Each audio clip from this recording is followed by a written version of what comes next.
Child to Child, a program designed to teach children the importance and very often the necessity of helping others. These young children are singing for more than just entertainment.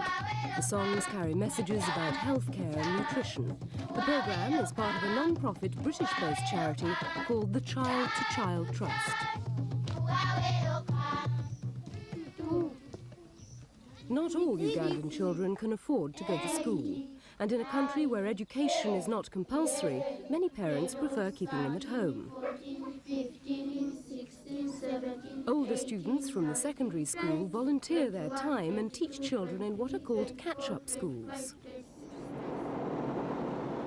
In developing countries, often the children are better educated than their parents. So the Child-to-Child program pairs older children with younger ones.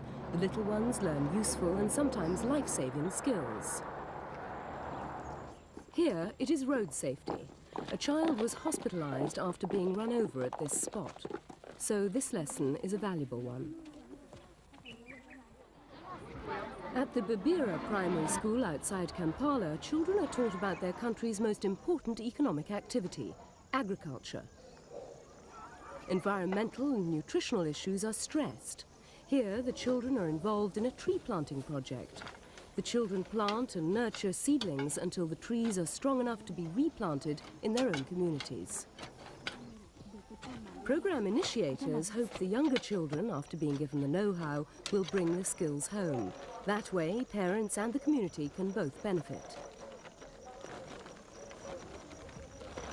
In addition to reforestation, the children are taught about proper nutrition. Here, they plant avocado pips. A variety of vegetables and fruits can be grown in the East African nation's tropical climate, so children with a green thumb can be assured of a healthy, balanced diet. The concept of older children helping younger ones is easily adapted to African culture, where children are traditionally expected to lend a hand with caring for their younger sisters or brothers. Uganda's economy has yet to recover from years of political strife. Its infrastructure is in bad shape, and fresh, clean water is not always available. One way that children help their community is by sharing what they have learned about water and sanitation. Working with local village men, children from a nearby school are clearing and fencing the area around this well. It's activities like these that make it possible for children to pass on the useful information they have learned that can improve the community as a whole. Traditional customs of collecting water, practiced by older members of the village, aren't always sanitary. So, as the business of fencing the well progresses, the children explain that no one can bathe or wash clothes in the water if it is to remain unpolluted. Otherwise, some germs could cause illnesses like typhoid or cholera. The fence helps make sure that tree branches, rubbish and wandering animals can't easily get into the well. Once the well is cleared, the children share what they have learned about proper water filtering and storage. Water, water, water. Wind, clouds and moisture. Dance with The message reminding others of the value of clean, safe drinking water is also carried from classes to the community in poems, songs and dramas. Water, water, water.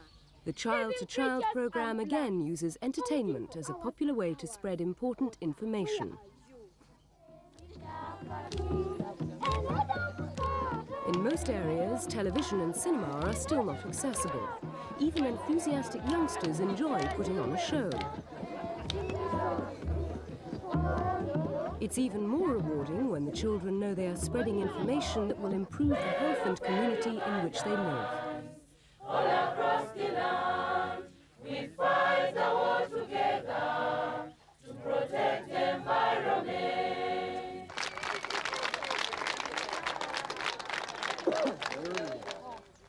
Each year, 3 million children children living in developing countries die from preventable diseases. Malaria.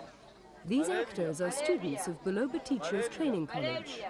With the guidance of Child to Child, they perform a play dramatizing AIDS. AIDS is a particularly serious problem in Uganda, where in some areas it has reached epidemic proportions. The students in white represent the immune system's antibodies, which manage to resist malaria after an injection.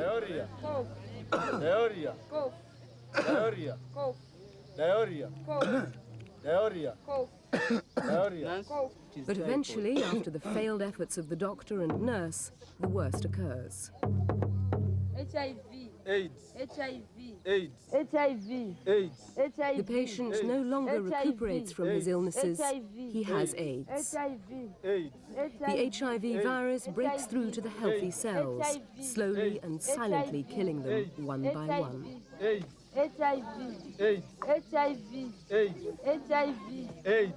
The incurable disease has overcome the patient's protective antibodies, leaving him open to infections and, inevitably, to death.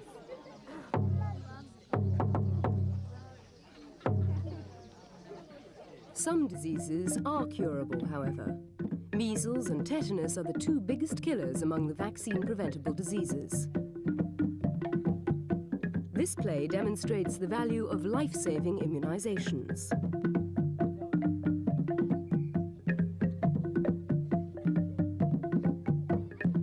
Older children pass on information about health, sanitation, and personal hygiene in many ways, sometimes simply by setting example.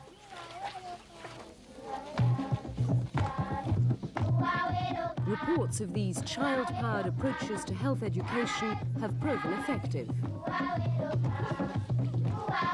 They show that children have a natural desire to actively demonstrate what they have learned and to share their knowledge with their siblings and with their community.